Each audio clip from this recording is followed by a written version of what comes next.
안녕하세요. 김호준입니다. 문화예술계 블랙리스트 사건의 1심 선고가 어제 있었습니다. 김기춘 전 비서실장에게는 징역 3년, 조윤선 전 장관에게는 집행유예가 선고됐습니다. 특히 조윤선 전 장관에 대해서는 블랙리스트 업무를 인수인계 받았다 보기 어렵다고 법원은 판단해서 해당 혐의는 전부 무죄를 선고했습니다. 이 무죄 대목이 이해하기 어려운 것은 전임인 박전우 전 정무수석이 후임인 조윤선 전 장관에게 전화로도 만나서도 블랙리스트 업무를 설명했고 처음에 웃으면서 듣던 조 장관이 나중에는 표정이 어두워졌다고 구체적으로 블랙리스트 인수인계에 대해 진술을 했다는 겁니다. 전임이 인수인계했다고 하는데 후임이 안 받았다는 게 저는 이해가 안 갑니다.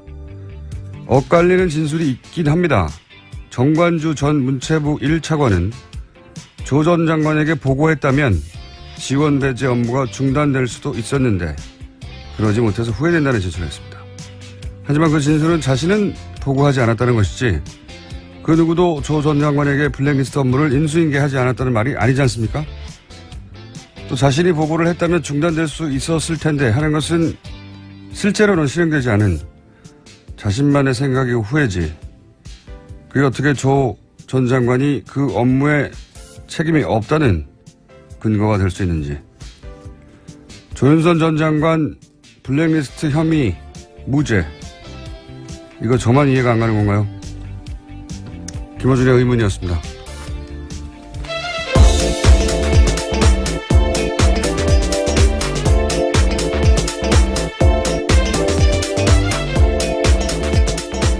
시사인의 김은지입니다. 네. 이 선고는 크게 화제가 되고 있어요. 블랙리스트. 네, 관련. 그렇죠. 자, 간단하게 일단 사실관계를 요약해 주세요. 네, 문화예술계 블랙리스트 작성하고 집행하도록 지시한 김기춘 전 비서실장에게는 실형이 선고됐습니다. 블랙리스트의 실체를 법원이 인정한 건데요.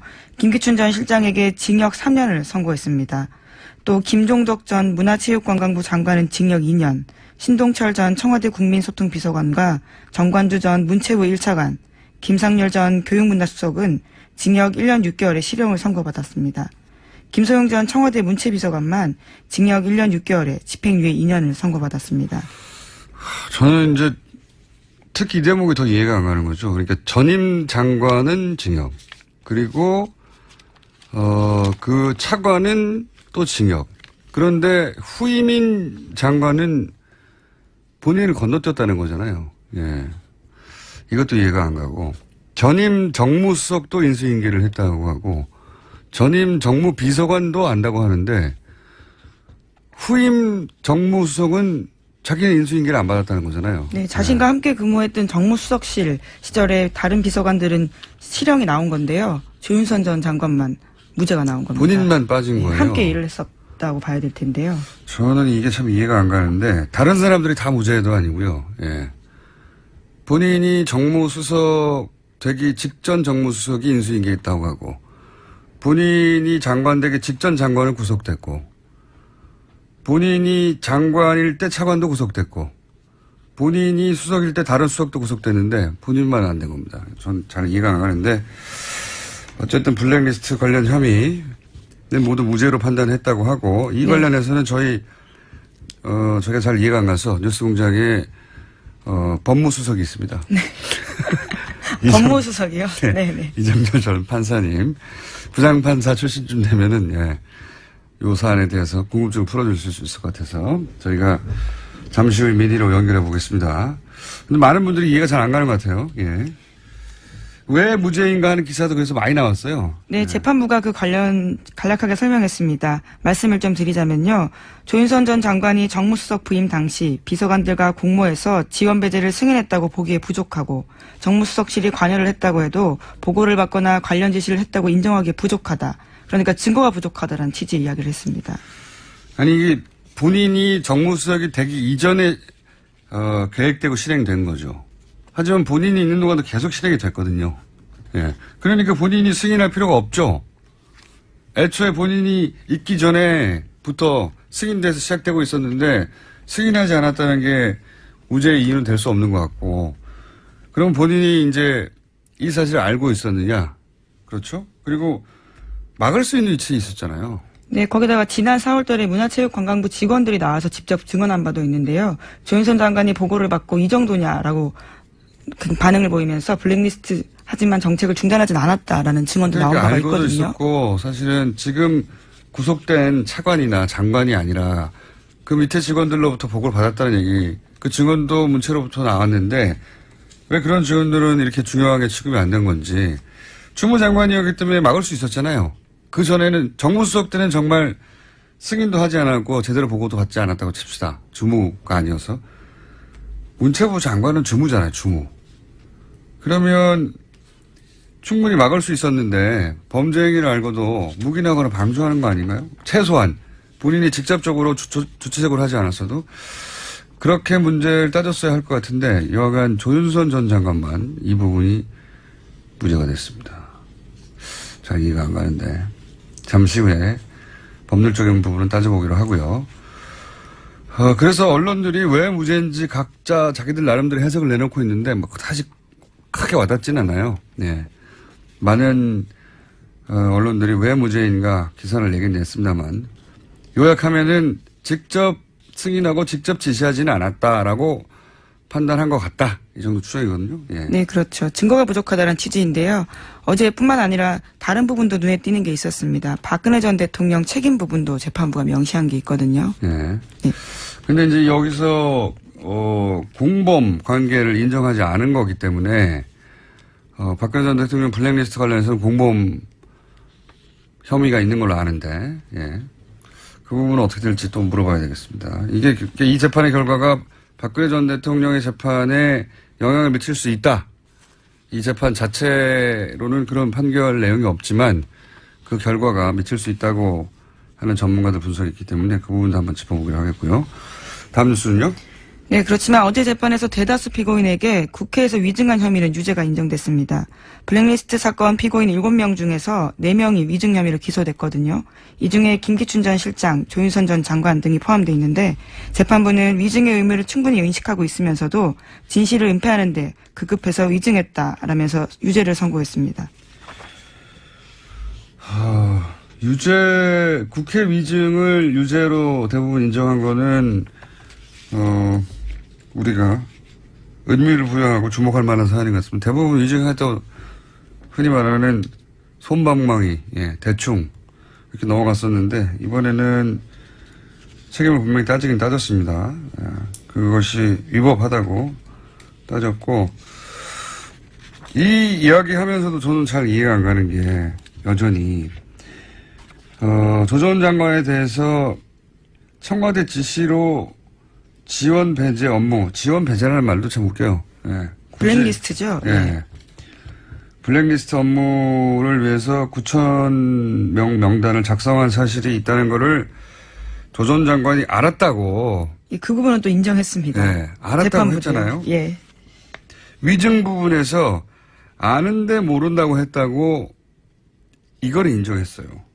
이걸 인정했는데 당시 조 장관이 청문회에서 뭐라고 그랬냐면 아무것도 알지 못하고 관여한 바도 전혀 없다. 거짓말이죠. 그런데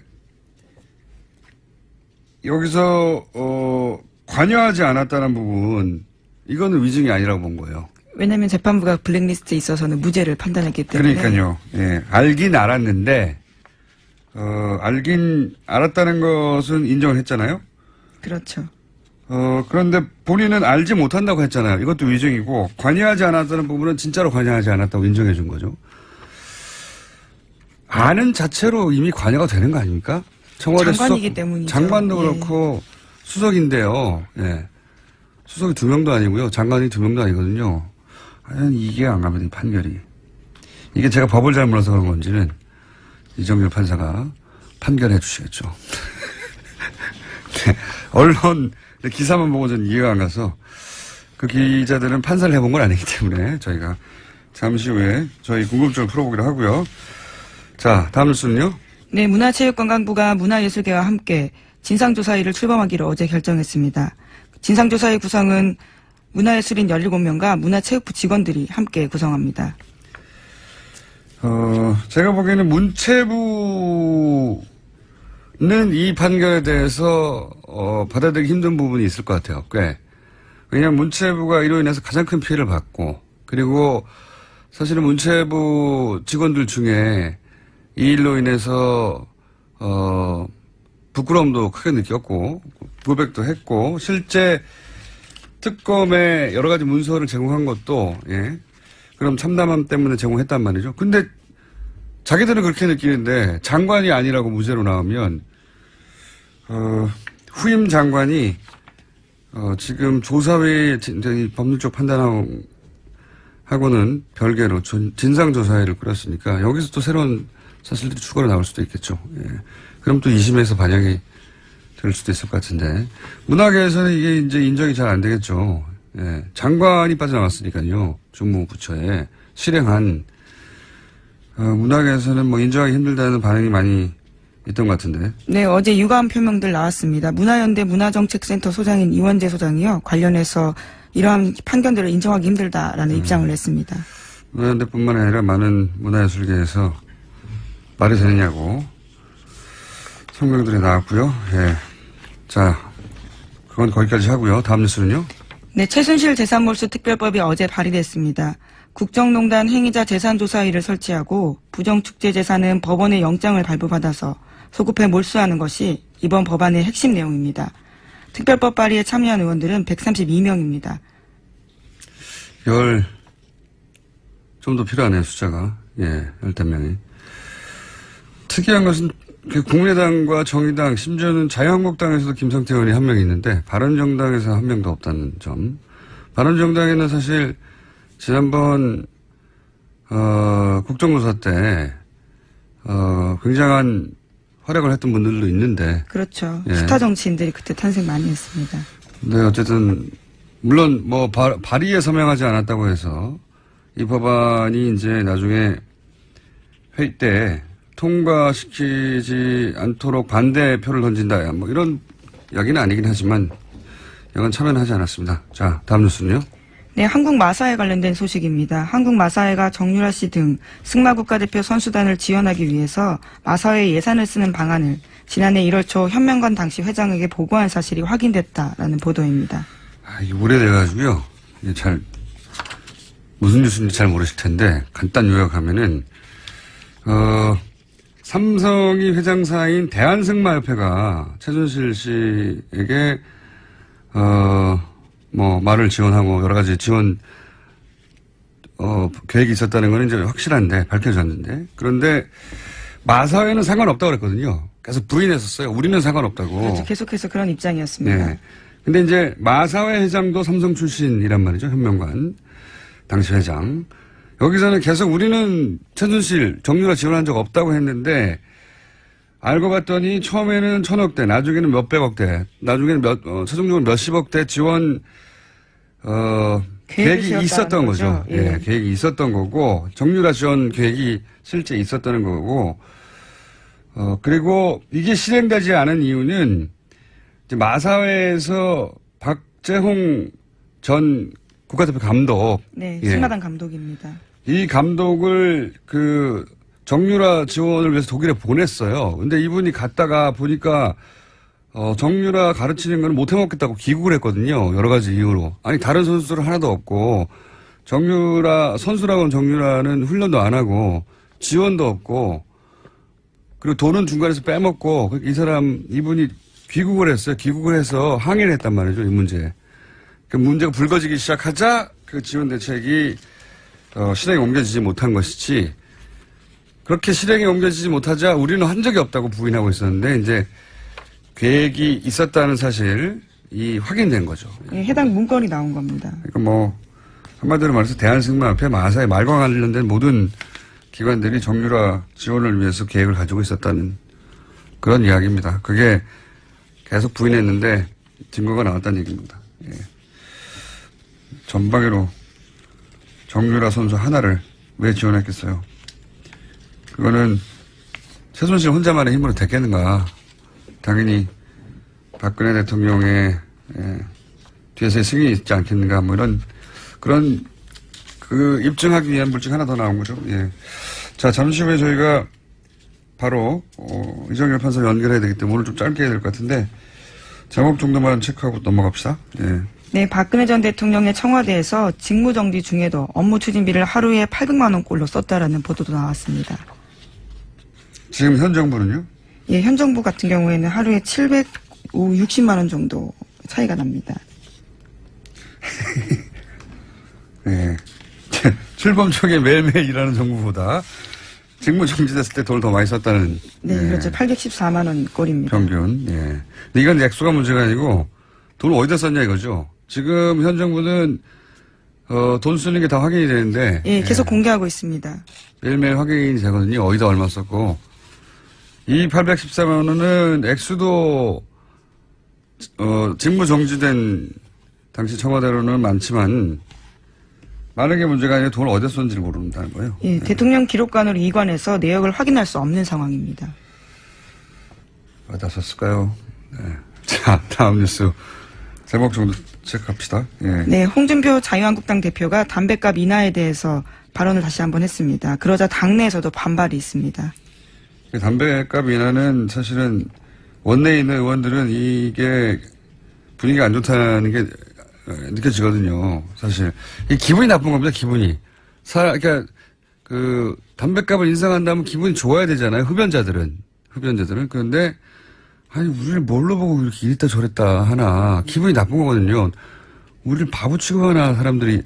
그 정서적 반응을 잘 이해 못하는 게 있는 거고, 또 하나는, 홍준표 대표의 힘을 빼는 거죠. 예, 왜냐면 이제, 곧 이은 지방선거가 있기 때문에, 네, 여기서 힘을 빼놓지 않으면, 홍준표 대표가 주도해서, 지방선거에서 이제, 친박 진영에, 공천이라든가, 이런데, 너무 크게, 하여튼, 힘을 빼깁니다. 네, 요 얘기는 하다 말아야 되겠네요. 나중에 한번 좀 다루기로 하고요. 여기까지 하겠습니다. 네, 시사인의 김은지였습니다. 감사합니다. 자, 바로 이어서 저희가 궁금했던 이정열 판사님을 연결해가지고, 예, 조윤선 전 장관 집행유예 건에 대해서 왜 이렇게 된 건지 좀 여쭤보겠습니다. 안녕하십니까, 판사님? 안녕하십니까. 네. 전 뉴스공장의 법무수석으로서, 예. 무슨 말씀이에요? 저 영장 해설, 뭐라고 하시는, 영장 전담 해설이라고 하시는데 왜 갑자기. 예. 하여튼 뭐, 그때그때 달라집니다. 예, 직책이. 예, 알겠습니다. 네. 우선 그 법원이 무죄로 판단한 이유를 좀 전문가로서 설명해 주십시오. 일단 조윤선 전 장관에 대한 부분을 보면, 네. 지금, 큰 틀을 먼저 말씀을 드릴까요? 아니면 그 부분만 먼저 말씀을 드릴까요? 큰 틀부터 말씀해 주십시오, 그러면. 예. 예, 일단 지금 이 사건에서 그 큰 틀에서 재판부가 이 사건을 보고 있는 시각이 그대로 드러나고 있는 부분이 있습니다. 네. 그러니까 양형 부분에서 나오는 이야기인데, 양형, 예. 쭉, 예, 이 사건의 이 본질에 대해서 재판부가 판단을 하기를 이게 그 직업공무원 제도를 위반을 했다. 그 다음에 문화예술 활동, 문화 창작의 자유를 이제 침해했다. 이런 얘기를 쭉 하면서 마지막에 뭐라고 하냐면, 다만 이 피고인들이 보수주의를 표방한 대통령을 보좌하는 정무직 공무원들이어서 예. 문화예술계가 지나치게 좌편향되어 있다는 인식에 따라 이거를 단기간에 바로잡겠다는 의욕이 지나쳐서 범행에 이른 것으로 보인다. 그래서 이게 특정 개인 등의 사익 추구를 목적으로 국가 권력을 남용한 다른 국정농단 범행과는 성격이 분명히 다르다. 아하. 이렇게 지금 판단하고 있어요. 아하. 그러니까 이것은 이제 재판부가 그야말로 이 부분에 대해서 어떤 그 사익 추구가 아니기 때문에 국정농단이라고 하는 것을 아주 가볍게 보고 있는 거죠. 이 블랙리스트라고 하는 것을. 그렇군요. 오히려 돈 때문에 그랬으면 이해가 할 만한데 이런 확신범이 제일 무서운 거 아닙니까? 국가적으로? 당연하죠. 그러니까 이 사건을 보는 인식 자체가 지금 재판부가 잘못돼 있어요. 아예. 그렇구나. 그 다음에 두 번째로 나오는 이 재판부 인식 잘못의 부분이 이게 지금 저는 이제 재판부의 보도자료를 보고 있는데요. 네. 이게 보통은 이런 얘기를 안 하는데 보도자료에 이런 얘기가 나옵니다. 이 사건에 있어서 그 노태강 전 국장을 이제 해임하는 부분, 그 부분에 있어서는 대통령의 공범이다. 박근혜 전 대통령의 공범인데 해임은 공범인데. 네, 그 이외의 부분에서는 특히 이제 문화예술계 지원 배제 부분에서는 공범 인정하기 부족하다. 아하. 얘기를 하고 최순실은 전부 다 공범이 안 된다. 그거를 별도의 보도자료를 냈어요. 그래서 뭐 굳이 이렇게까지 하나. 그다음에 이제 또 하나 그러면 그 얘기는 박근혜 전 대통령이 블랙리스트와 관련해서는 공범이 안 된다고 이 재판부는 판단한 거죠. 그렇죠. 어허. 이제 그렇게 보게 되면 아까하고 좀 모순이 생기는 게 이제 보수주의를 표방한 정권 정무직 공무원이란 말이에요. 예. 그런데 대통령이 보수주의인데 대통령 몰랐다는 얘기가 되거든요. 그러면은 대통령이 모르는 상태에서 지시도 안 했는데 김기춘 비서실장 이하 그 정무직 공무원들이 이걸 다 알아서 했다는 얘기가 되거든요. 그러니까 저도 모순이 된다고 보는 게 네. 지금 이제 그 대통령이 가지고 있는 정치 지향 그거를 구현하기 위해서 사익이 아니라 그 정치 지향을 구현하기 위해서 그랬다는 건데 근데 대통령은 관련이 없다는 거 아닙니까 또 막판에. 그렇죠. 이 판단에 의하면. 앞뒤가 안 맞는 거네요. 예. 그리고 그것이 판사님? 극명하게 예리하십니다. 저기 방송사고 나기 전. 역시 부장판사는 아무나 되는 게 아니고 예리하십니다. 예. 또 하나 이제 드러난 것이 뭐냐면 김기춘 전 실장이 이제 징역 3년의 실형을 선고받았는데 네. 사실 이 사건에 있어서 공소 제기된 부분 중에 강요 부분은 전부 다 무죄가 났어요. 강요가 무죄다. 예. 네, 전부 다 무죄가 났고 직권남용 부분도 상당한 부분 무죄가 났는데 그럼에도 불구하고 3년이 선고가 됐어요. 이게 어떻게 보면 이제 일반 국민들 입장에서는 이 3년 너무 낮다라고 판단하실 수 있는데 예. 근데 이 법률적으로 해석을 해보면 이 3년은 상당히 중요해요. 그러니까 어떻든 김기춘 씨는 전과가 없잖아요. 초범이잖아요. 네. 예, 초범인데다가 이 기소된 범죄 사실 중에 상당 부분 무죄가 났고 일부만 지금 유죄가 났는데 그걸 실형 3년을 선고한다는 건 상당히 무거운 거거든요. 그러면은 이 재판부의 판단은 아까 그 부분이랑 궤를 같이 한다고 보여요. 그러니까 이것은 박근혜 최순실까지 가는 부분이 아니라 김기춘서부터 시작된 거다. 이렇게 막아버린 거죠. 그러니까 김기춘 전 실장에 대한 형이 너무 높아요. 행간에 지금 그런 그 해석이 깔려 있는 거군요. 인식이. 네. 예, 그러니까 이게 쭉 나오는 것 같아요. 그러니까 박근혜 전 대통령은 공범이 아니고 이것은 김기춘 전 실장이 기획해서 실행한 것이고 그러므로 김기춘 전 비서실장이 책임이 크고 그리고 나머지 그 사람들 중에 특히 조윤선 전 장관은 상관이 없다 여기에. 왜냐하면 김기춘 전 실장이 직접 조윤선 정무수석이 오기 전에 계획을 해서 실행하고 있던 거였기 때문에 이렇게 논리를 구성한 거군요. 네. 그렇죠. 그 말씀 드렸어야 되는데 먼저 공장장님께서 말씀하신 정말 예리하십니다. 판사님 서로 이런 이야기를 이제 하지 않는 것으로. 자 그러면 제가 궁금한 건 이겁니다. 네. 그냥 쉬운 말로 하면 판결 들으면 그러면 김기춘 비서실장은 지시하고 승인했지만 조윤선 정무수석은 건너뛰었고 그리고 그 아래 비서관들이 했다는 소리가 되는 거 아닙니까? 네, 그렇죠. 이게 진짜 이상한 상황인데. 한 부분은 이제 이거는 이제 저는 동의할 수 없지만 판결문의 논리를 말씀드리겠습니다. 그러니까 아까 이제 공장장님께서 말씀하신 것처럼 이제 건너뛰게 되는데 이것이 왜 그러냐면 첫째는 이제 전 정무수석이 있던 시절에 기획되고 문건이 작성이 되고 쭉 이제 실행이 되기 시작했어요. 예. 그러면은 일단 이 소관 업무는 문화계 블랙리스트이기 때문에 교육문화수석실 소관입니다. 예. 가장 큰 이제 주범이 되는 주축이 되는 부서는 교육문화수석실이고요. 그렇죠. 다만 이제 여기서 이 정부적인 어떤 판단을 하려고 했는지 정무수석실이 개입을 합니다. 이제 총괄 기획을 하죠. 정무 쪽에서 이제 소위 말해서 정치적 판단, 정무적 판단 이런 걸 했겠죠. 예, 그렇죠. 그런데 지금 이 상황에서 지금 법률적으로 해결이 되려면 전임 정무수석이 후임 정무수석인 조윤선 전 장관에게 이제 인수인계를 하잖아요. 네. 그러면은 일단 그냥 그 시계열적으로 그 단면을 보면 조윤선 전 장관은 아무것도 모르는 상태에서 들어오게 되는 거잖아요. 네. 그러면은 전임 정무수석과 후임 정무수석 사이에는 공범관계가 있어야 됩니다. 업무 인수인계를 했다고 전임 박전우 전 정무수석이 얘기를 했거든요. 진술을. 그러니까요. 예. 그러니까 공범 관계가 있어야지 그래야지 후임 정무수석이 나중에 이 그 역할 분담에 참여하게 되는 그런 논리성을 가지게 되는데 예. 문제는 이 전임 정무수석은 기소가 되지 않았던 것 같아요.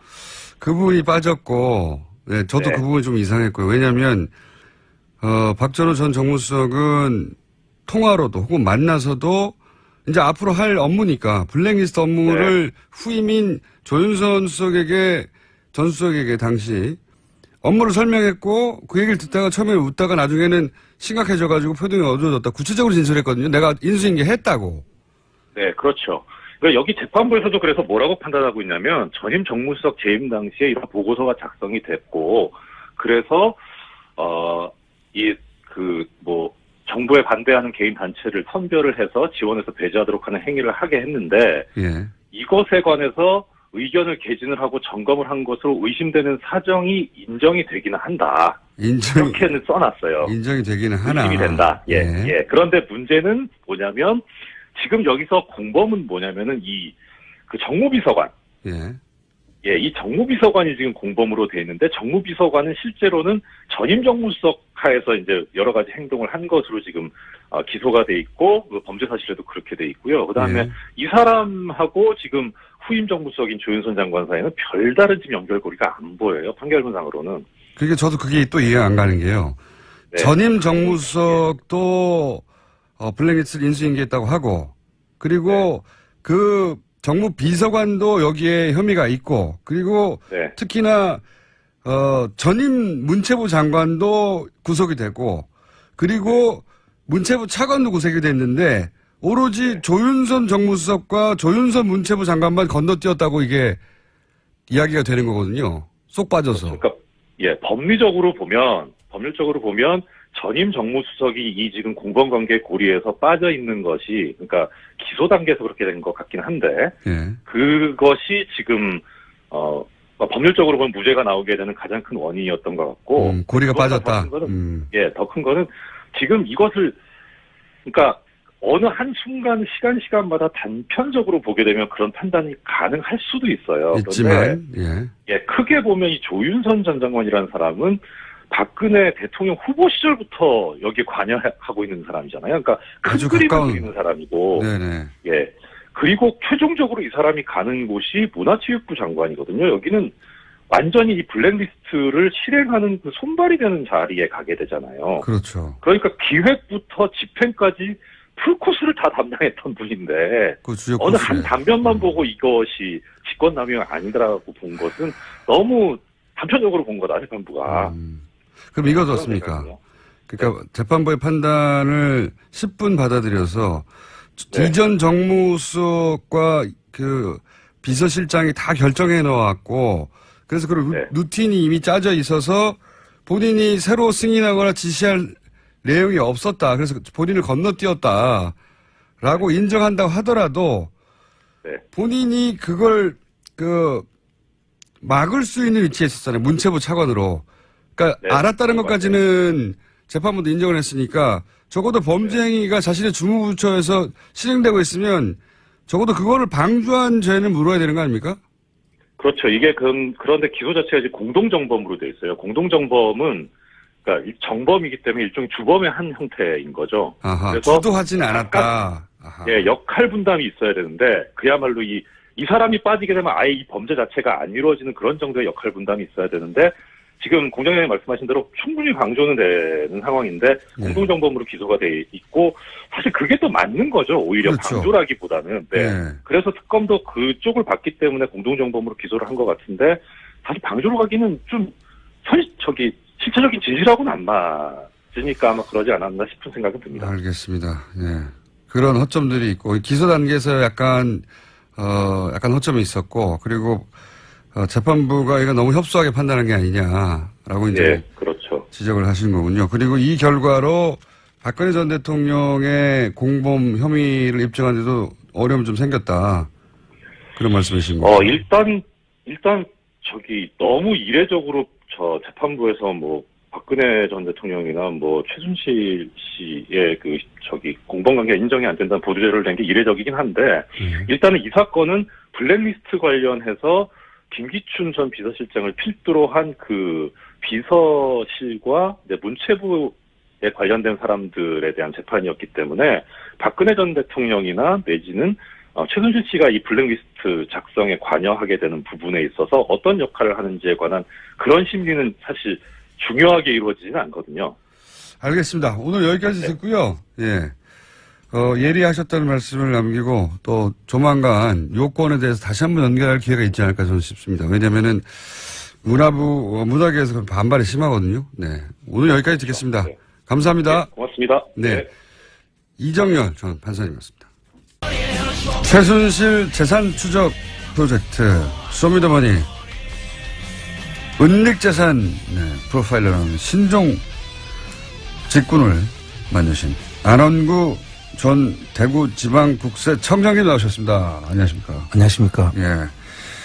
유럽에 다녀오셨어요. 네. 유럽에 다녀오셔가지고 저희가 애타게 기다리고 있습니다. 새로운 소식을. 이번 유럽 방문이 세 번째인가요? 저는 세 번째고 안민석 군은 네 번째고 그렇습니다. 자, 세 번째 계속 세 번이나 하셨는데 이번에는 8박 9일 동안 5개 나라 독일, 스위스, 리echtenstein, 오스트리아, 헝가리 많이 이동하셨어요? 예, 그렇습니다. 네. 한 2,000km 다녀왔죠. 2,000km. 네. 급하게 다녀오셨는데. 자, 일단 유럽을 방문했더니 혹시 안원구 청장님을 알아보거나 혹은 잘 듣고 있다는 사람들이 많던가요? 예, 엄청나게 알아보더라고요. 저는 사실 저를 알아볼 수 없을 줄 알았는데. 저도 알아보는 거지만, 유수 공장에 대한 교포들, 교민들이 상당히 많은 사람들이 듣고 있고. 대단하다니까요. 인기가 대단해요.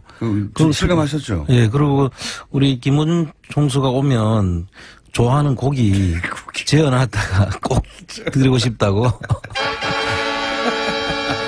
예, 효감 나왔습니다. 제가 안 계신 동안 효감 여러 가지 개발해놨거든요. 네. 아, 그렇습니까? 네. 저를 천둥 번개로 알고 있더라고요. 천둥 번개. 천둥 번개. 아니, 이럴 때는 천둥 번개가 효과음을 나와야지. 자꾸, 참. 게을러가지고, 저희 PD가. 하나 하면 계속해요. 자, 어쨌든, 그럼 유럽에서 듣고 계신 뉴스공장 팬 여러분, 안원구 청장님 잘 돌아오셨고요. 예. 그리고 고기 재놓고 있다는 분, 언제 갈지 모르는데, 고기를 좀 썩겠습니다. 발효가 되겠네, 고기. 자, 가서, 이제 여러 가지를 또 새로 밝혀내신 걸로 혹은 어떤 정황을 잡은 걸로 알고 있는데 그 중에서 가장 귀가 솔깃했던 건 전화도 잠깐 연결했었지만 최순실 재산이 이미 옮겨지고 있다. 예, 그렇습니다. 우리 최순실 씨가 이제 감옥에 있고 그리고 정유라 씨도 이제 국내에 돌아왔고 최순실 씨, 정유래 씨도 한국에 있고 그러면 가족들이 다 여기 있는데 거기서 재산이 그대로 있겠거니라고 짐작하고 있었는데 그게 아니었다는 거죠? 예, 지금 독일을 중심으로 한 유럽 쪽에서 있던 재산들은 그동안에 그 재산을 형성하거나 은닉하는데 도움을 줬던 분들이 그대로 있잖아요. 예. 그러니까 그렇죠. 이 사람. 그분들은 그대로 있죠. 예, 이분들이 구속되는 거하고는 전혀 관계없이 그렇죠. 활발하게 지금 아직도 움직이고 있다는 정황을 오히려 봤고요. 더 활발해졌을지도 모르겠습니다. 그렇습니다. 지금 일부는 지금 정리를 하고 있고요. 또 정리하는 걸 따라가다 보니까 또 새로운 그동안에 우리가 알지 못했던 재산까지 발견하는. 새로운 재산도 발견했고. 예, 그렇습니다. 정리는 예를 들면 어떤 식으로 하고 있습니까? 지금 다른 사람 앞으로 그 재산을 넘기는 거죠. 그럼 이제 넘기는 과정을 저희들이 추적하다가 그동안에 몰랐던 재산을 또 발견하게 된 것인 거예요. 넘겨받는 사람은 그럼 누굽니까? 조력인으로 보이는데요. 넘겨받는 사람들은 유럽에서 이분들을 조직적으로 회사를 만들어주거나 또는 회사를 만드는 데 이름을 올리거나 했던 분들로 저희들이 추정을 하고 있습니다. 그러면 지지난 시간에 이게 이제 페이퍼 컴퍼니인데 이름만 있는 페이퍼 컴퍼니가 아니라 부동산 형태로 존재하는 페이퍼 컴퍼니다. 그렇습니다. 예. 네. 여기서 페이퍼 컴퍼니라는 건 그러니까 실소유자가 따로 있고 대리인을 내세운 거라는 거죠. 그렇죠. 예. 위장 회사라고 보는 게 더 위장회사. 적정할 것 같습니다. 네. 그러면 결국 이번에 발견된 재산들 있지 않습니까? 호텔이라든가 여러 가지. 예. 이 국정농단 이제 사태가 터지고 나서 거기서 승마장이라든가 그 구입한 호텔이라는 게 이게 좀 밝혀졌잖아요. 예. 일부가. 근데 그런 재산들이 결국은 최순실 씨 다른 재산을 대리했던 위장회사로 넘어가는 겁니까? 그렇죠. 그리고 사실은 이 재산들은 범죄 수익에 관련된 재산으로 봐야 되거든요. 예. 그 최근에 이루어진 것이고요. 특히나 확실하죠. 그거. 예. 최근에. 그래서 이런 부분들은 범죄 수익을 우리가 환수를 하기 위해서 이 확정이 되기 전에는 확정된 보존 압류라는 조치를 취해서 그 재산이 없어지지 않도록 국내에서라면 국내에서라면 그렇고 네. 또 외국에 있는 경우라도 그 외국 그 당국과 협조를 해서 네. 그런 조치들이 되도록 했어야 되는 거죠. 되는데 거기까지 챙기지 못했군요. 그렇습니다. 그 틈 사이에 이 재산들이 그러면 그 대리인 위장회사를 갔다는 건 결국 최순실 씨 재산이 이름만 바꿔서 그냥 옮겨졌다는 거 아니에요? 이제 그게 사실 조사를 통해서 밝혀지면은 이제 사행위 취소를 통해서 이제 그걸 밝힐 수는 있습니다. 그런데 그 한 단계를 더 넘어야 되니까 사실 힘들게 돼 있죠. 그러니까요. 그러면은 그것이 위장회사이고 지금 그 발견됐을 때는 최순실의 재산이었는데 확실히 예. 지금은 위장회사로 의심되는 회사로 넘어갔으면 그 위장회사가 위장회사라는 것까지 밝혀야지 이제 환수할 수 있는 거죠. 그렇습니다. 예. 이거 어려워지는군요, 점점. 그리고 또 새로 발견된 재산도 있다고 하는데. 예, 그분들 이름을 우리가 이제 그 새로 산 사람들이 누군지 없어지면서 그 산 사람들이 누군지를 밝히다 보니까 나이가 뭐 23살, 24살 정도 되는 아주 나이가 어린 사람들이 취득을 한 거죠. 그 독일에서는 그런 사람들이 그걸 취득할 수가 없거든요. 그렇죠. 23살이 갑자기 뭐 수십억을 들여서. 네, 그래서 저희들이 이제 들어가 봤고 네. 들어가 보니까 저희들을 일거수일투족 감시를 하면서 네. 그 커피숍을 우리가 이용을 하러 들어갔는데 너는 손님도 아니다. 꺼져라. 지옥에 나가라. 뭐 이런 식의 이야기가 있었습니다. 그 커피숍에 들어가자마자. 예, 우리가 들어가는 사실을 어떻게 아는지 다 지켜보고 있다가 그런 식으로. 꺼져라. 예. 지옥에 나가라. 생긴 게 마음에 안 들어서 그런 거 아닐까요, 혹시? 그럴지도 모르죠. 아니, 이 효과보다는 차라리 전등 번개가 나은 것 같은데. 어쨌든, 죄송합니다. 저희 PD가 좀 짧아요. 여러 가지. 생각도 짧고, 자원도 짧고, 자. 그러면, 새로운 재산, 그러니까 탐문 과정에서 새로운 재산도 일부 발견됐다고 하는 그 새로운 재산 중에, 약간만 공개하시면요. 다 공개하면 또 예, 이제 도망갈라. 저희들이 들어가는 그 호텔, 예. 새로운 호텔 하나 하고, 그리고. 새로운 호텔도 들어가 봤더니 그게. 그 자리에서 저희들이 쫓겨난 거죠. 근데 그 새로운 호텔이 이리저리 확인해 보니까 최순실의 재산이었다. 재산일 걸로 저희들이 지금 보고 있습니다. 근데 쫓겨났다는 이유만으로 그렇게 생각하기는 어렵잖아요. 그냥 그렇죠. 여러 가지, 그거는 나중에 저희들이 혹시 다른 스포트라이트, 방송에서. 스포트라이트. 아니, 스포트라이트 팀이 JTBC에 같이 간 것까지는 제가 알겠는데, 굳건하게 약속을 하셨나 봅니다. 어제 안민석 의원도 그러고, 안민석 의원에게 매일매일 전화 온대요. 제발 말하지 말아달라고. 그런 부탁을 받으셨군요. 어쨌든 거기서 새로운 재산을 발견했다. 예. 예. 그것은 스포트라이트를 통해서. 사실은 그 그림을 보면 금방 이해가 될 수 있는 그런 곳입니다. 예. 그러면 그 재산은 지금 말씀하신 걸로 비추자면 호텔인 거네요? 호텔하고 또 저희들이 관련 머니하우스를 통해서 확인을 해보니까, 화장품 회사 또 화장품 회사. 승마장. 승마장이요? 예. 그리고 이거는 제보에 의한 건데 오스트리아에도 호텔을 샀다는 제보가 있어요. 그래서 지금 저희들이 그동안에 제한된 시간 내에 저희들이 찾고 그렇죠. 있는 중이긴 한데, 그러다 보니까 그동안 몰랐던 재산들도 사실 지금도 더 많이 있을 것으로 저희들이 보고 있습니다. 그렇겠죠. 뭐 갈 때마다 계속 자꾸 늘어나는 거니까요, 지금. 예. 이번에 가서 호텔도 찾고 승마장도 찾고 화장품 회사도 찾으셨다고요? 아하. 자세한 내용은 스포트라이트를 보시면 되겠고, 스포트라이트 나온 다음에 제가 더 자세하게 얘기하겠습니다. 스포트라이트가 언제 하죠? JTBC에서 광고비 받아야 될 것 같은데. 자, 재산을 새로 찾았다. 네. 그중에 호텔도 있다. 근데 그 호텔은 그러면 최순실 씨 호텔이라고 찾은 곳에서 근처에 있는 호텔인가 보죠? 예, 그렇게 멀지 않습니다. 왜냐면 뭐 그냥 들어가서 커피 마시려고 그랬더니. 예, 그 같은 술밑엔 지역이고요. 아, 그렇군요. 예, 거리가 멀지 않습니다. 근데 이제 그 근처에 있는 호텔인데 초기에 기자들이 찾았을 때는 거기까지 못 갔는데. 그렇습니다. 예, 이번에도 우연히 찾은 거네요. 그렇습니다. 우연히 저희들이 찾게 됐습니다. 근처에서 커피 한잔하러 들어갔더니 뭐 쫓아내고 막 그래서 이상해서 여러 가지 정황들을 봤더니 이것도 관련 있는 재산이었다. 예, 그 가정은 나중에 다시 한번 스포트라이트 다음에.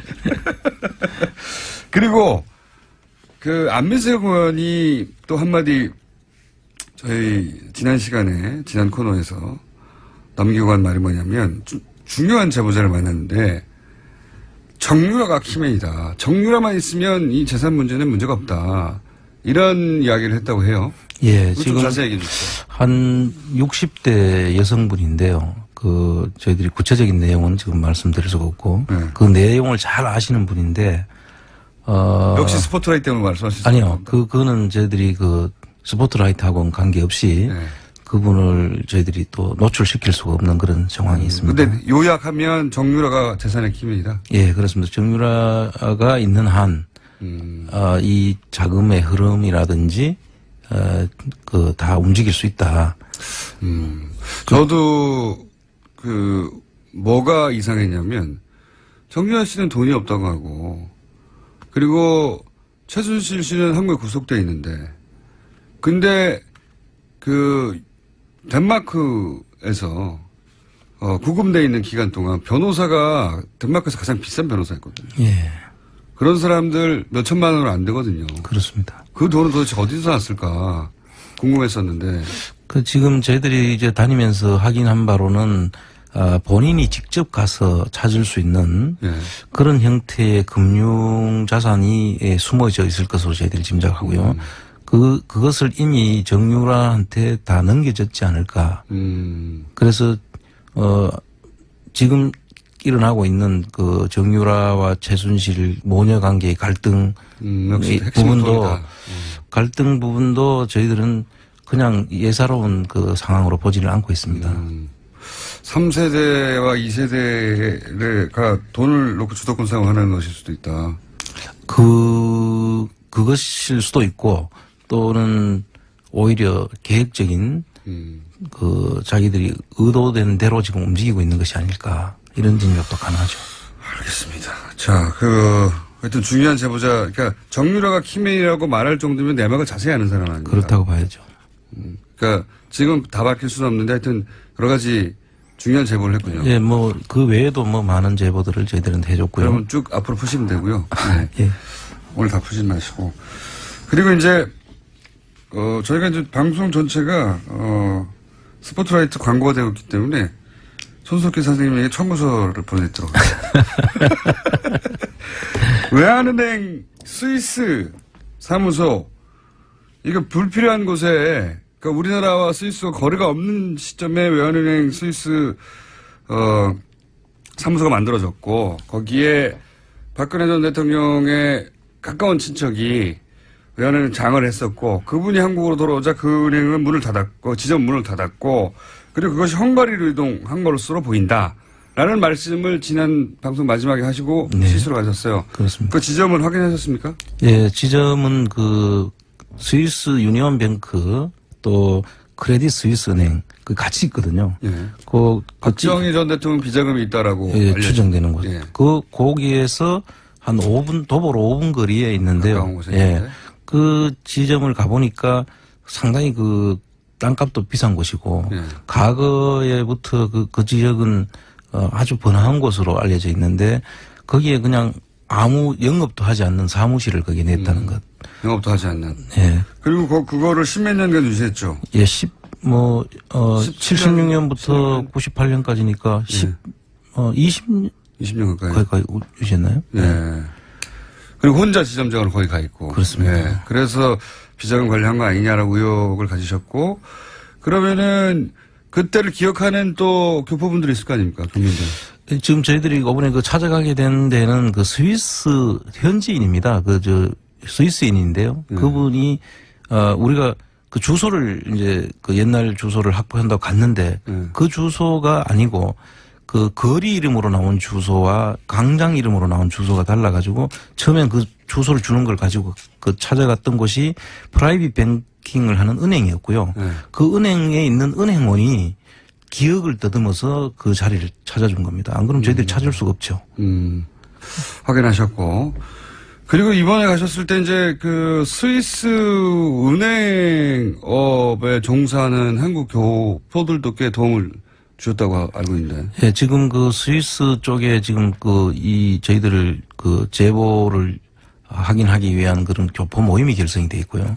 그 교포 모임 속에 스위스 뱅크에 근무하는 직원들이 있습니다. 그래서 한국 직원. 예, 한국 교포인데 그 직원으로 있는 분들이 있어서 그분들이 지금 눈을 부릅뜨고 찾고 있습니다. 지금. 네. 대단한 네트워크가 만들어지고 있습니다. 예. 이건 다 국가가 해야 되는 일인데 지금 사비로 하고 있는데 사비로 하는 걸 넘어서서 현지에 있는 분들이 자발적으로 나서서 네트워크를 만들고. 그렇습니다. 네트워크와 지금 뉴스공장과 함께 안원구 총장님과 함께 그분들이 우리 김어준 총수의 팬들입니다. 그분들이 다. 암약하고 있습니다. 효과음 한 번 더 나갈까요? 헝가리로 이동했다고 해가지고 헝가리도 다녀오셨잖아요. 지금 시간이 30분밖에 안 남았네. 네.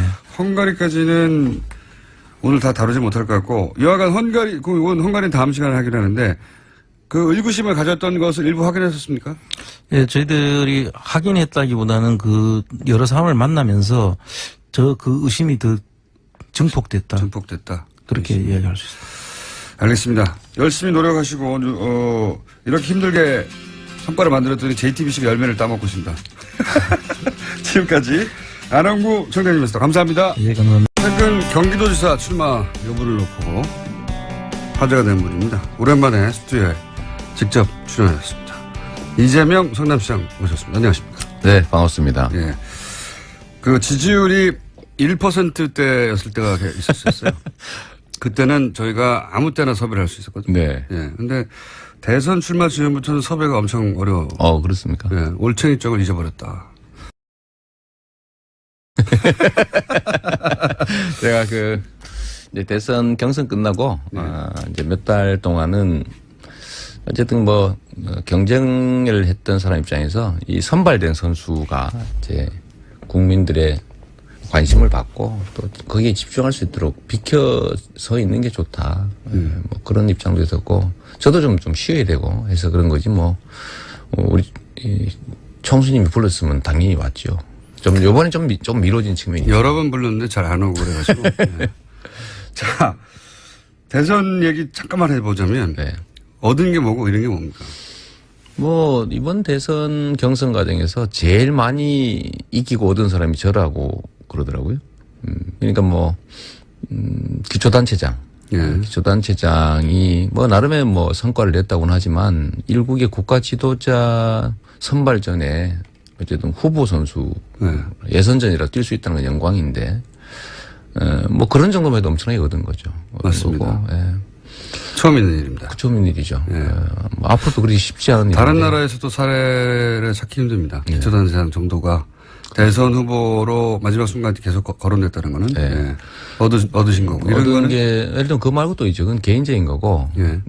저는 이제 우리 개혁 진보 진영의 의제들을 저는 우리 대한민국 사회에 중요한 의제로 만들어냈다라는 점. 예를 들면 기본소득이든지 정세든 또는 재벌 개혁 문제라든지 공정사회, 공정성장 이런 것들을 우리 국민들이 많이 공감하게 되지 않았냐는 생각을 합니다. 이런 것들도 있죠. 근데 그건 사실 아주 매우 부수적인 것이고. 아니, 이런 것들 중심을 좀 얘기해 주세요.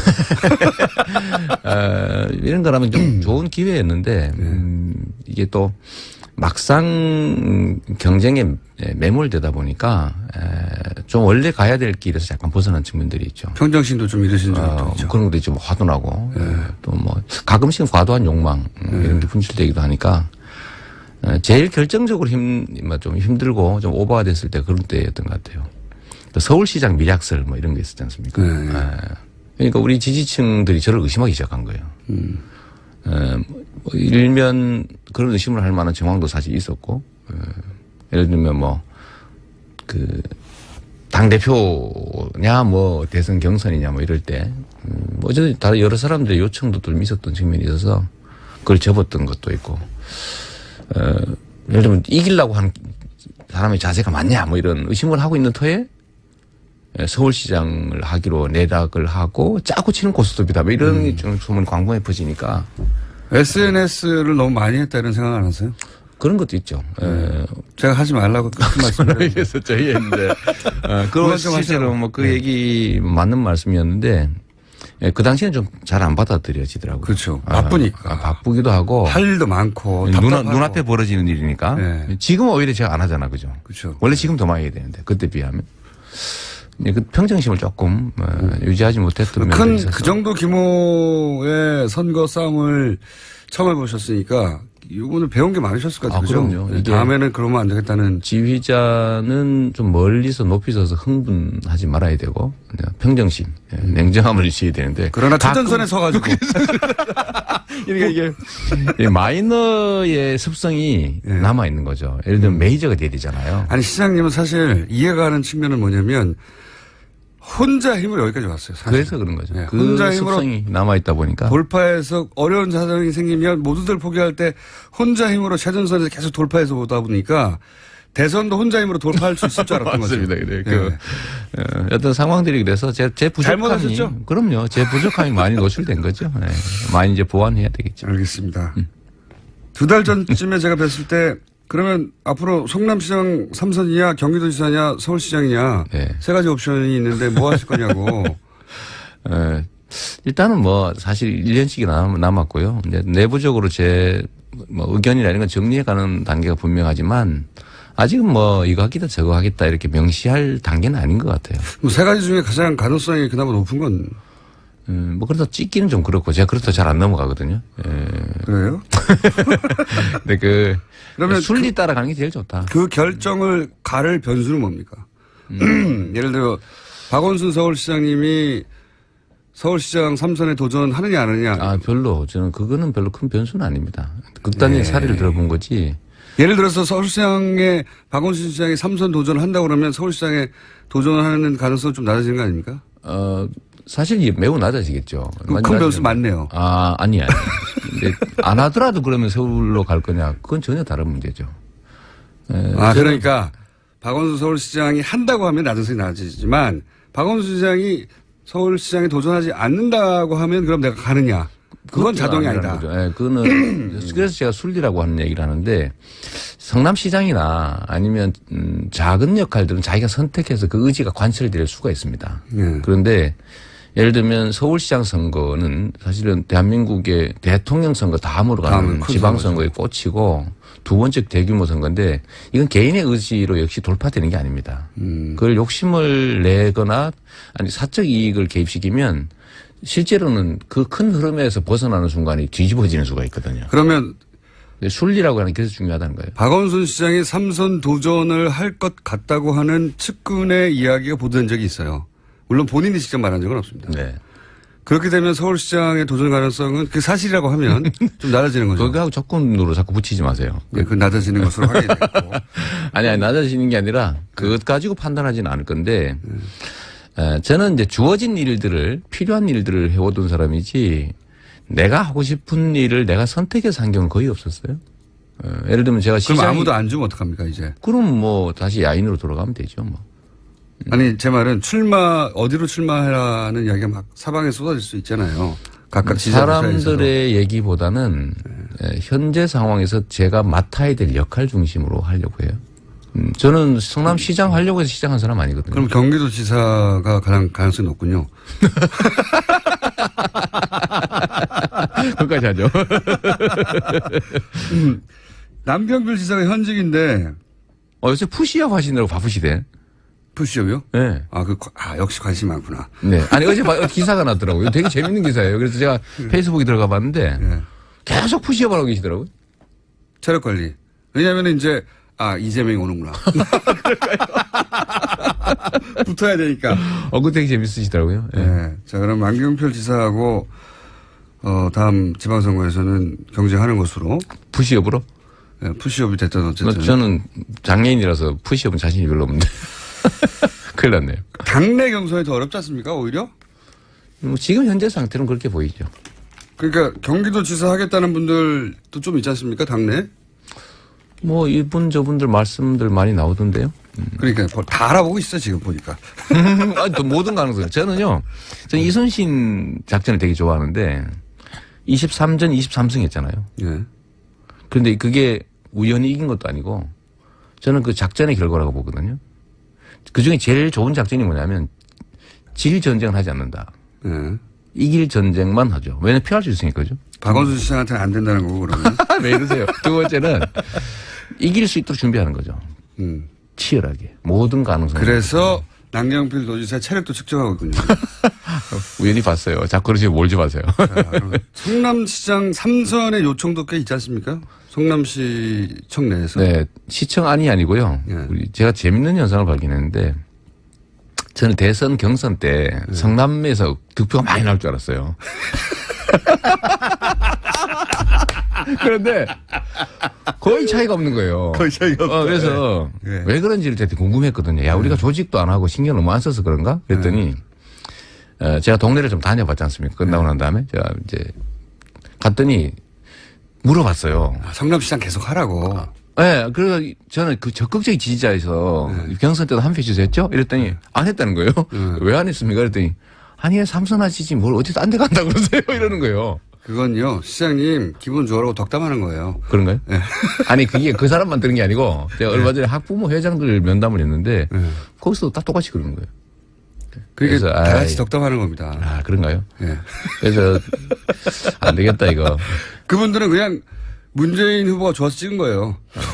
그거 말고 예를 들면 교복 이런 거 예. 다음에 누가 이렇게 저렇게 극렬하게 반대하는데 관철해 주겠냐. 네, 학교 교육 지원 사업 이런 거 상당히 호평받고 있는데 내가 없어질 가능성이 높다 이런 걱정을 하고 있더라고요. 그 시장님 중심으로 생각하시는 거고요. 그분들은 다 문재인, 이재명 시장도 좋은데 문재인 후보가 더 좋아. 물론 뭐 그런 거야 있죠. 있는데 나오신 항상 김에 계속 해라 뭐 이런 또 꽤 많은 것 같아요. 마지막까지 고민할 건 삼선과 경기도지사 정도 되겠네요. 사실 별로 고민 안 해요. 그럼 경기도지사로 결정됩니다. 나오신 김에 주요 현안을 몇 가지 여쭤보면은, 네. 그러니까 이재명 논평을 듣고 싶은 사람이 많아요. 왜냐면은 이재명 시장님이 SNS 활발하게 할 때는 무슨 사안 났다 하면 촌철 사진 한 번씩 던지셨거든요. 네. 요즘 근데 SNS 많이 자제하시고 하니까 궁금해하는 사람들이 많은데 이제 가장 최근 거부터 역순으로 제가 여쭤보면 이명박 네. 전 대통령이 어제 한마디를 했어요. 이거 자꾸 뭘 들추고 정치보복 하려고 하는 거냐. 뭐 아마도 제1롯데 관련한 문건도 나온다고 네. 하고 4대강 뭐 정책감사도 한다고 하고 국정 댓글 사건도 네. 본인이 대통령 때였고 그다음에 NLL 대화록도 본인이 대통령 때였고 네. 최근에 뭐 아들 의혹도 좀 있고 그러다 보니까 이제 정치보복식 과거사 들추긴 하지 마라. 네. 이렇게 이제 논평을 내기 시작했어요. 좀 더 적극적으로 대응할 것도 같기도 한데 어떻게 논평하시겠습니까? 제가 한번 냈죠. 탈탈 털자. 탈탈. 네, 왜냐하면 정치 보복이라고 하는 게 없는 사건 만들어서 김대중 대통령 간첩 몰아서 막 잡아넣듯이 하는 것을 네. 그런 걸 정치 보복이라고. 네.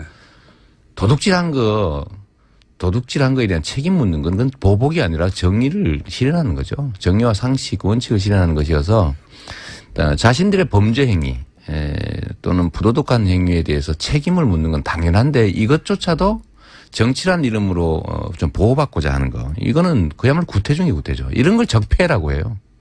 과거에는 그게 가능했죠. 전두환도 권력을 가졌다는 이유로 그 집단 살해 행위에 대해서 면죄받았지 않습니까? 네. 이제 그런 기대를 하는 거죠. 근데 세상이 바뀌었기 때문에 범죄 행위에 대해서는 책임을 묻는 거, 잘못한 것에 대해서 책임을 지는 것, 이런 것들은 상식 중의 상식이기 때문에 그런 의미의 정치 보복이라면 저는 맨날 해야 된다. 이렇게 생각하죠. 그런 의미라고. 네. 네. 그리고 제1롯데 월드 얘기는 제가 그 민주당 부대변인을 할 때 제가 네. 집중적으로 문제 제기했던 거죠. 맞습니다. 10년 부대변인 전. 하셨죠. 네. 네. 그때만 해도 아무도 몰랐어요. 아무도 몰랐죠. 그래도 뭐 과거의 뒤집어 좀 나오는데 저는 진짜 뭐 나름 그때 당시도 아무도 언급 안 하는 거. 제가 친구를 위해서 조국을 버린 MB 이렇게 제가 비판 논평 내고 그랬죠. 그다음 뭐 뭐 경고도 받고 그랬는데 그게 저는 아니 어떻게 그 사이 롯데가 재벌가의 개인적 그야말로 소망이잖아요. 그렇죠. 뭐 최고의 건물을 짓는 거. 그것도 롯데 이 월드 자리에. 그 부지 자리에. 그 부지. 예. 얼마나 엄청난 특혜를 받은 부지거든요. 그것도. 예. 근데 그거를 세상에 대통령이. 보수 대통령이 그것도. 아니 안보를 중시한다는 대통령이. 그러게요. 안보 보수. 비행장 그 활주로를 바꿔가면서까지 허가내 주는 걸 보고 이거는 언젠가는 책임물이 된다. 제가 그때도 주장했는데요. 지금 그 이제 저는 명백한 직권남용이라고 생각하죠. 그때 공구참모총장이 석영찬은 이후로 사퇴하기도 했죠. 반대했었으니까요. 네. 사실은. 공군에서. 그러니까 저는 그 모든 과정들을 보면 반대하는 그 책임자들을 압박을 해가지고 결국은 해서는 안 될 일을 했기 때문에 명백한 직권남용이라고 보기 때문에 대통령 재임 기간 동안 공소시효는 진행되지 않는다. 처벌할 수 없으니까요. 그렇기 때문에 지금 공소시효도 남아있고 해서 뭐 철저히 조사해서 엄중하게 처벌해야 된다. 말단 공무원들이나 뭐 관료 수준의 처벌 수위보다 훨씬 높아야죠. 왜냐하면 권한이 크니까. 알겠습니다. 나오신 털어야 김에 됩니다. 예, 제가 이제 논평들이 궁금해지는 대목도 뭐가 있냐면 이제 각 정당 예. 왜냐하면은 그 각 정당 주요 정치인들 앞으로 대통령 다시 한번 출마하실 거 아닙니까? 5년 후가 될지 10년 후가 될지 모르겠지만 저는 대통령 후보에 나설 생각이 있어서 나간 것도 사실은 아니고 불려나간 측면이 있기 때문에 본인이 불려나갔다고 자꾸 생각하시는 거고 저는 불려나간 게 맞죠. 무슨 기초단체장이 대선을 꿈꿨다면 또라이에 가깝다고 봐야죠. 예전에는 그랬죠. 근데 지금도 지지율이 올라가니까 마음이 좀 바뀌신 거잖아요. 아니요. 네. 지금도 저는요. 5년 후는 어떻게 될지 알 수 없는 거죠. 전혀 알 수 없고. 알 수는 없지만 그때에 맞춰서 대선에 맞춰서 자기 행동을 결정하면 반드시 사고가 나게 돼 있다. 네, 그걸 이번에 배우셨군요. 옛날부터 알고 있었어요. 그런데 잠깐 잊어버리신 거예요. 네, 목표를 정하고 행동하면 현재에 충실하지 못하게 되거든요. 네. 항상 하셨던 말씀이죠. 그렇죠. 저는 더군다나 공직자가 공적 권한을 사적 목표에 맞춰서 행사하는 순간이 망하는 겁니다. 그래서 준비는 되어 있어야 한다고 최선을 하셨으니까. 다해야죠. 그래서 제가 이제 궁금한 것은 최근의 정세에 대해서 어떤 식으로 판단을 하는가 혹은 잠재적인 경쟁자들에 대해서는 어떻게 판단하는가 혹은 각 정당의 미래에 대해서 어떻게 판단하는가 제가 여쭤볼게요. 잠깐만. 나오신 김에 국민의당 제보조작 사건 마무리 단계잖아요. 네. 이 사건 관련해서 아직 해결되지 않은 점이 있다고 생각하십니까? 저는 그 국민의당이 이번에 예를 들면 팩트를 조작해가지고 조작해서 공작을 했다는 걸 보니까 저 당이 정말 저게 국민의 당이 맞냐. 그야말로 사적 욕망을 추구하기 위해서 범죄 행위도 마다하지 않는 그야말로 저기 당이 아닌 거죠. 그래서 너무 세게 나가시죠. 아니 당 아닙니다 저거는. 당이 아닙니다. 정말. 그래서 저는 쉽지 않을 거라고 봐요.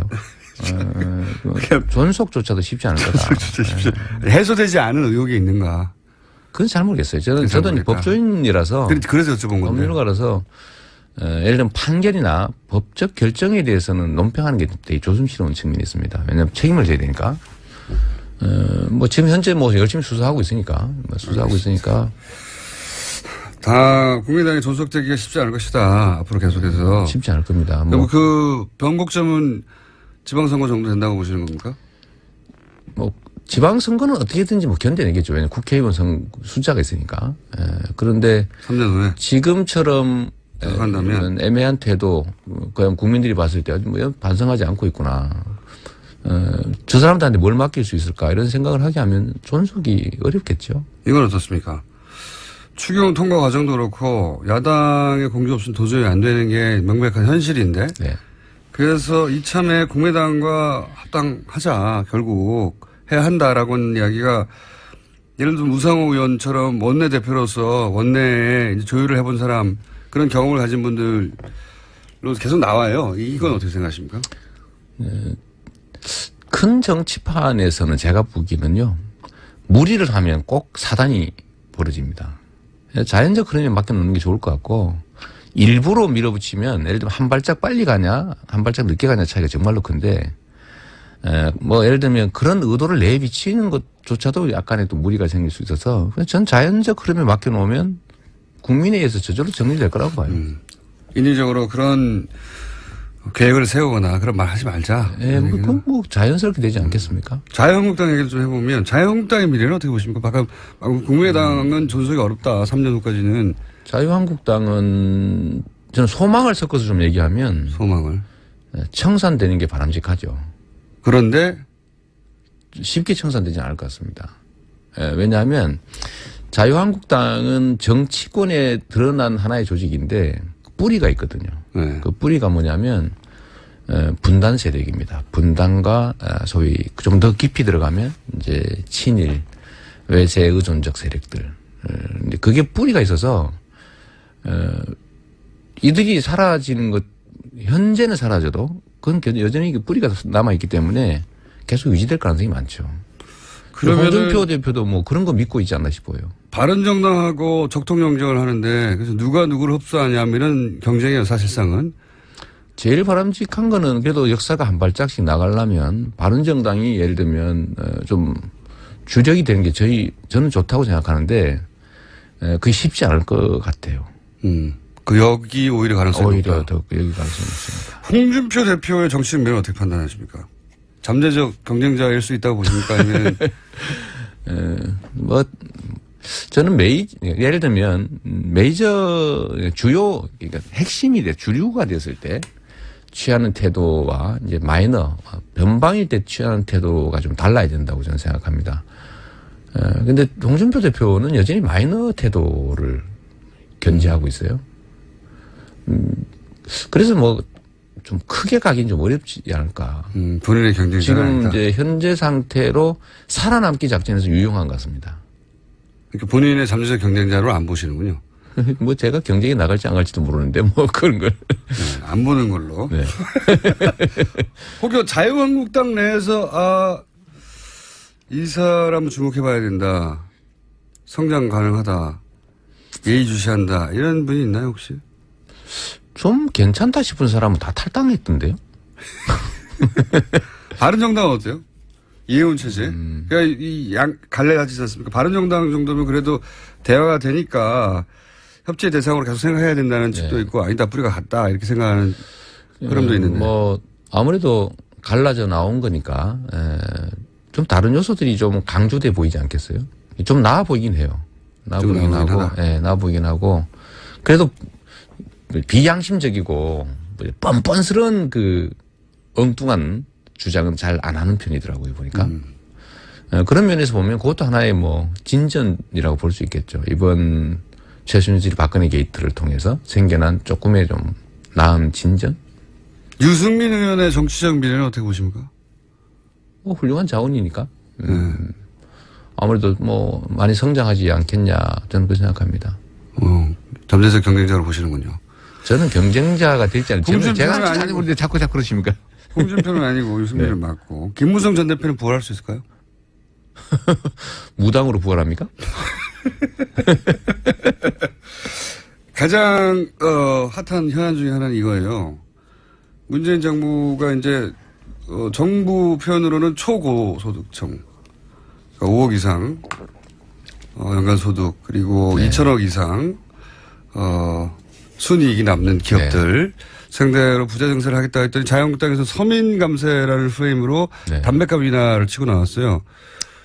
원래 증세론자시잖아요. 네. 그럼요. 저는 이제 담배값이나 유류세나 이런 주장하길래 이제 그 첫째는 그 진심이 아니죠.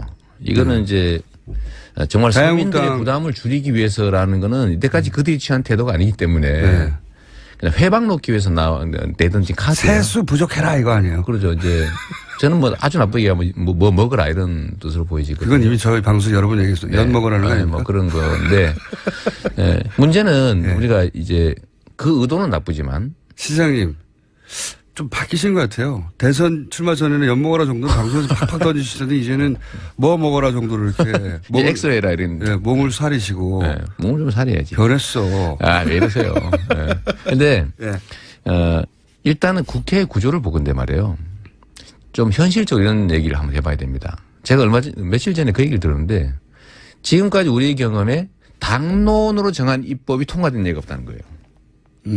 당론을 정한 순간 상대방이 극렬하게 막습니다. 그래서 뭔가 우리가 정책적 목표를 두고 추진해서 국민들한테 득이 될 것 같으면 무슨 수로 써서라도 막았기 때문에 네. 안 된다는 거예요. 그럼 우리 증세하자 그러면 지금 현재 국회 구조에서 쉽게 되겠습니까? 어렵죠. 당연히 안 되죠. 그런데 저 사람들이 소위 이제 어깃장을 놓자고 네. 감세를 들고 나오는데 감세도 사실 좋은 요소가 있습니다. 우리가 조세 부담률을 올리고 그다음에 복지를 확대하자는 건 국민들이 동의해요. 네. 총액으로 증세해야 된다라는 점을 87%가 동의한다는 거 아닙니까? 네. 그러면 그 방법이 뭐냐 도대체. 네.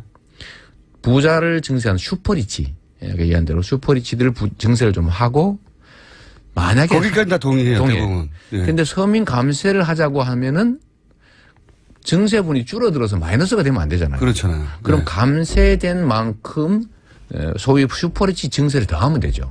더하자. 자본소득 증세라든지 말하자면 담배값 인하 같은 것도 1조가 되면 네. 증세를 1조 더하면 되죠. 그러면 예를 들면 소득 격차를 해소하는 데 도움이 되죠. 뭐 대단한 비법이 있을 줄 알았더니 아니었고요. 아니죠. 아닌데 이걸 한번 생각해 보세요. 이쪽 줄이고 이쪽 더 올리자. 그럼요. 왜냐하면 자유한국당 입장에서는 저거 절대 포기 안 할 겁니다. 왜냐하면 공격거리가 되니까요. 그럼요. 네. 그렇기 때문에 국회는 원래 하나씩 주고받아야 되거든요. 그럼 네 것도 해줄게. 우리 것도 하자. 증세 우리 입장을 관찰해서 증세하고 너네 입장을 통해서 감세를 하되 총액을 증가시켜야 된다는 국민적 합의니까 그만큼 더 증세하자.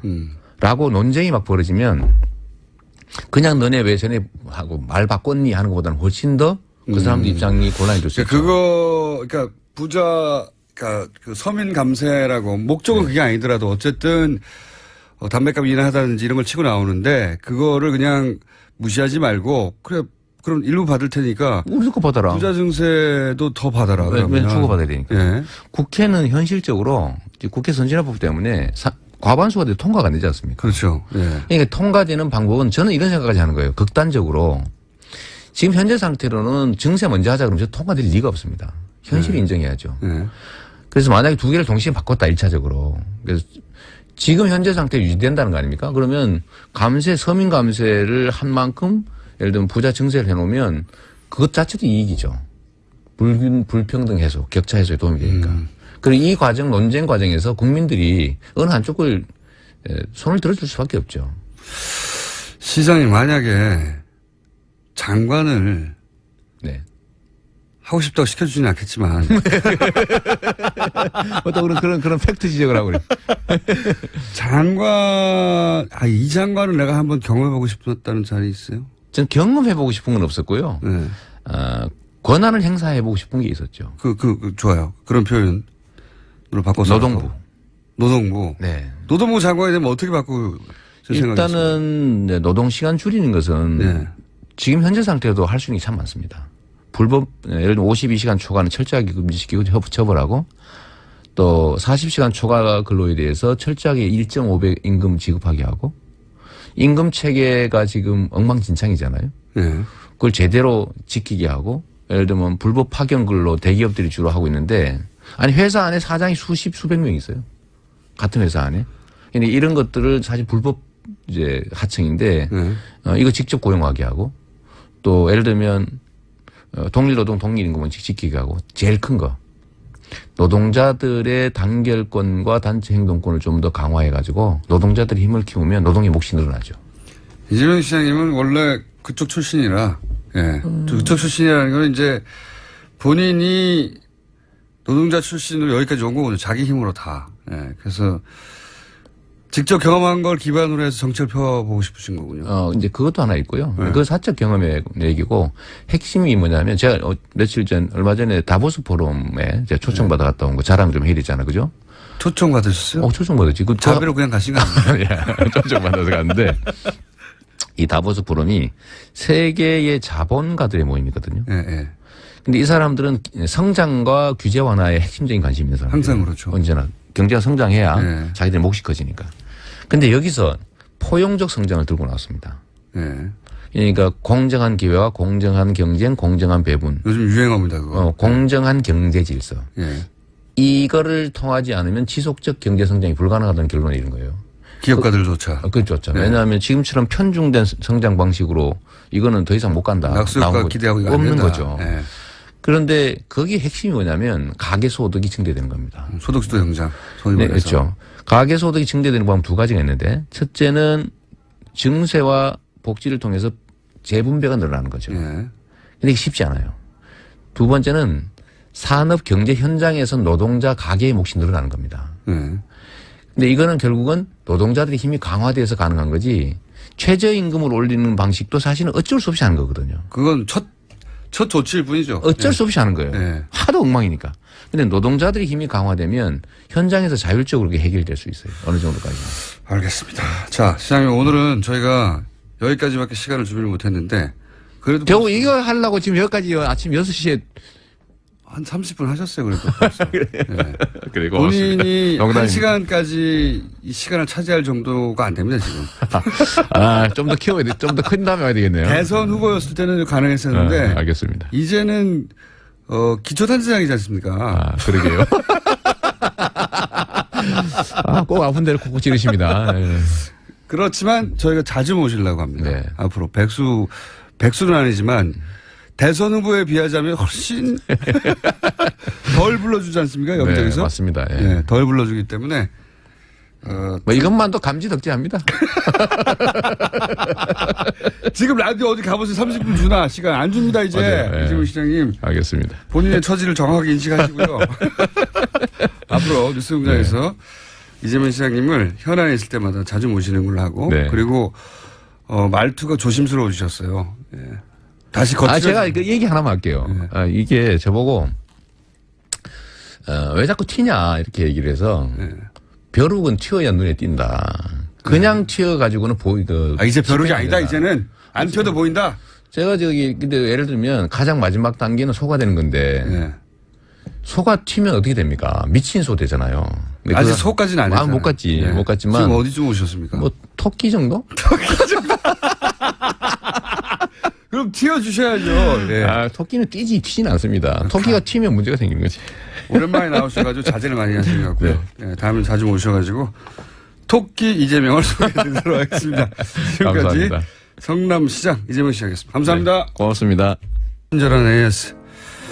이재명 성남시장님이 오랜만에 지상파에 나와서 그런지 문자가 많이 왔습니다. 경기도지사 강추합니다부터 시작해서 성남으로 이사 가려고 했으니까 거기 계세요까지 많은 문자들이 왔습니다. 그리고 누가 멀리 썼나 이번 주 마지막 아프리카 수단 카르툼 오존 카페와 인접한 63번가 이시트 스트리트에서 교통 상황 전해드립니다.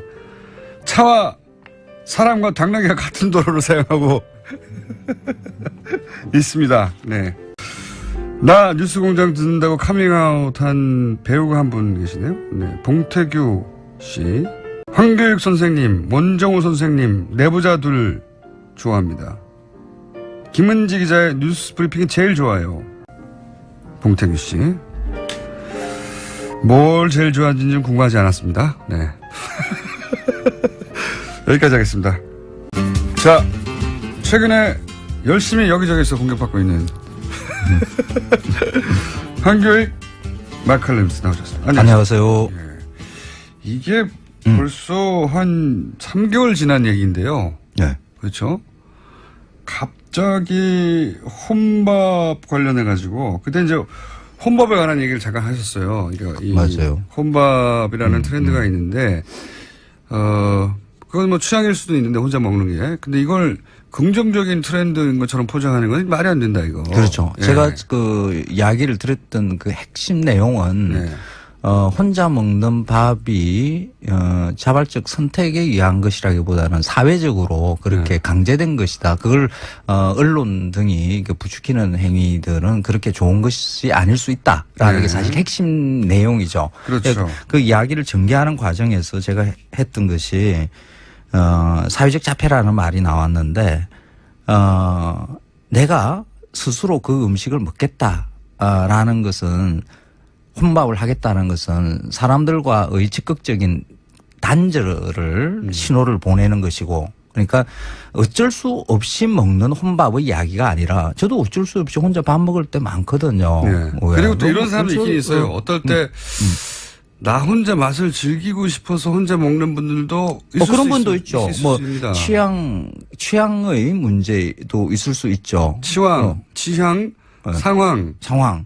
뭐 네. 이럴 때의 혼밥을 이야기하는 것이 아니라 나는 혼밥만 먹을래 하는 네. 혹은 혼밥은 굉장히 세련된 거고 이건 핫한 트렌드고 이게 긍정적이고 바람직한 것으로 그렇죠. 포장되는 문화가 최근에 있는데 문화라기보다는 그런 트렌드가 있는데 그 사회적 흐름은 이거 문제다. 그렇죠. 그러니까 네. 혼밥을 적극적으로 즐기는 그 과정에서 사람들과의 단절이 일어날 수 있다.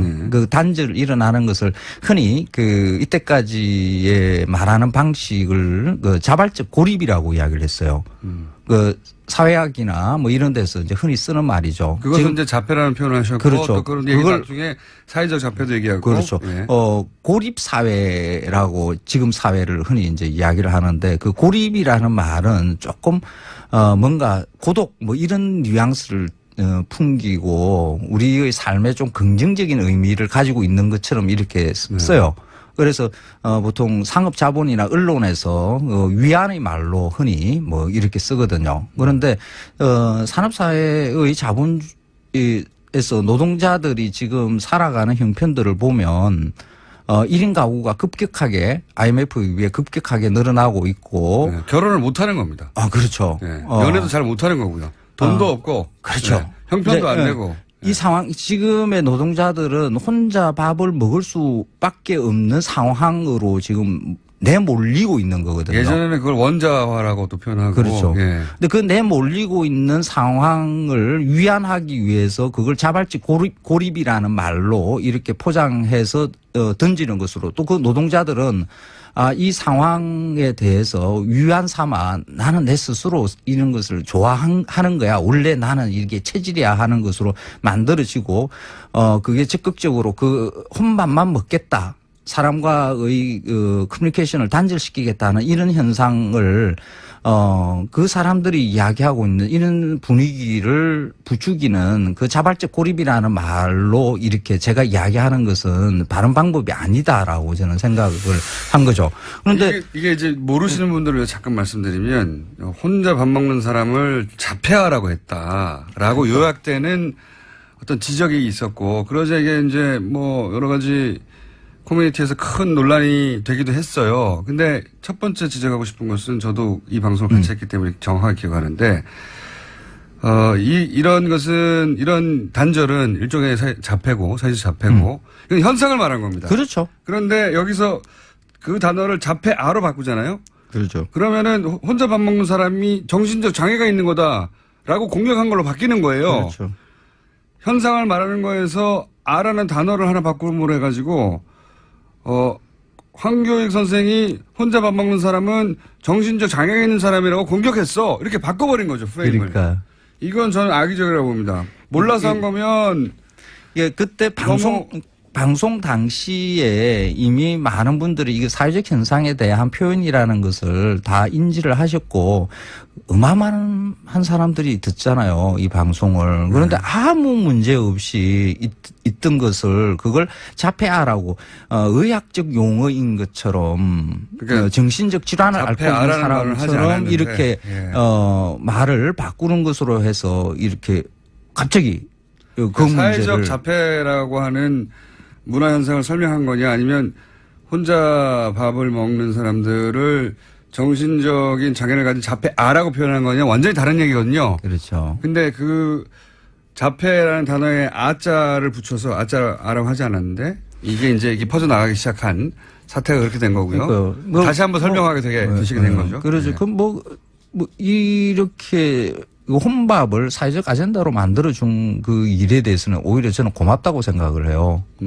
혼밥이라는 게 2014년에 이 말이 이제 등장하기 시작하는데 처음에는 혼자 먹는 밥에 대해서 많은 문제가 있는 거 아니냐. 사회적 문제로 인식을 하고 많은 언론들이 그걸 다뤘어요. 네. 사실 사회적 문제가 있다는 것은 언뜻 보면 그 당시에 혼밥을 먹기 시작하는 그 대학생들의 연령대를 보면 IMF 전후에 그 유아기를 보낸 그러니까 우리나라 사람 사이가 좀 이거 폭압적으로 진행될 때 제대로 집에서 그 끼니 제대로 이렇게 해결하지 못했던 그러니까 양 부모가 다 이렇게 바깥에 돈 벌러 나가고 하는 그런 상황들에 의해서 그 유아기를 보냈던 그 세대들이거든요.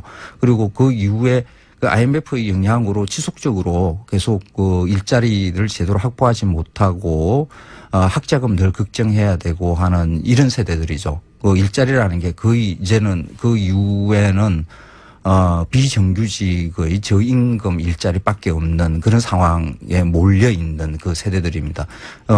한국 사회에서 가장 불행한 세대들이라고 볼 수가 있는 거죠. 이 불행한 세대들의 삶이 혼밥을 먹을 수밖에 없는 상황이라는 것으로 저는 해석을 했었어요. 예. 연애도 못하고 결혼도 못하고 친구도 제대로 만나지도 못하고 하는 조금 원룸에 들어와서 그렇죠. 근데 저는 혼자 먹어야 되죠, 그러면. 그렇죠. 근데 네. 이 상황을 처음에 이런 상황이었던 것을 최근에 그러니까 한 1, 2년 사이에 그렇게 혼자 밥을 먹는 것을 세련되고 서구적인 것이며 아주 쿨하고 하는 이런 것으로 이런 포장 행위가 일어났어요. 해석을 해요. 근데 그 어느 사회에서든 사실 혼밥이라는 것은 자본주의 사회에서 점점 많이 늘어나고 있는 거거든요. 1인 가구가 이렇게 늘어나고 있죠. 1인 가구가 늘어나는 것에 대한 여러 걱정들, 사회학적 걱정들, 뭐 정책적 걱정들이 다 붙어 있어요. 그런데 한국 사회가 가장 심각하게 이 1인 가구가 늘어나고 있는 데거든요. 1990년대 한 10%밖에 안 되던 1인 가구가 지금 한 30%, 한 20년 사이에 한 3배 정도가 늘어나요. 근데 이것을 심각하게 받아들일 수 있는 이 혼밥을 무슨 세련된 삶을 사는 그런 긍정적이고 바람직한 것으로 보게끔 해서 지금 우리가 가지고 있는 현실을 있게 만드는 잘못 이해하게끔 만드는 거죠. 자, 제가 이 문제를 갖다가 억울하시니까 제가 간단하게 정리해 볼게요. 시제가 이렇게 된 겁니다. 이 현상을 일종의 자폐적인 현상이다. 사회적 자폐적인 현상이라고 말씀하신 거를 자폐아로 단어가 바뀌면서 마치 혼자 밥 먹는 사람은 문제가 많은 사람, 정신적인 장애가 있는 사람으로 공격한 양 언론이 보도되면서 이게 촉발이 됐고 그런데 실제 취향이 그래서 원래부터 혼자 먹는 게 좋았던 사람은 옛날부터 있었으니까. 뭐 그런 분도 있어요. 그런 분들을 지적하거나 자유주의자들, 뭐 네. 예술적 취향이 강한 분들, 이런 분들은 혼자 먹는 그 자체를 혼자 즐겨하기 때문에. 예. 네, 저도 가끔씩 그런 짓을 하거든요. 그러니까 그런 분을 이야기하는 거예요. 아니고 이거는 사회적 현상으로서의 혼밥을 들여다봐야 되는 거죠. 그리고 사회적 현상. 상황이 마침 혼자 먹는 사람을 비난하는 것도 아니고 그게 아니라 사회 구조적 문제로서 사실은 그렇고 싶지 않은데 혼자 먹게 되어버린 그런 이 세태에 대해서 그것을 불러일으킨 구조가 뭐냐 이걸 지적한 것 같다. 그렇죠. 이런 고립사 선생님 시간이 끝났어요. 그래요? 황교안 선생님이었습니다. 예, 고맙습니다. 다음 주에 뵙겠습니다. 안녕.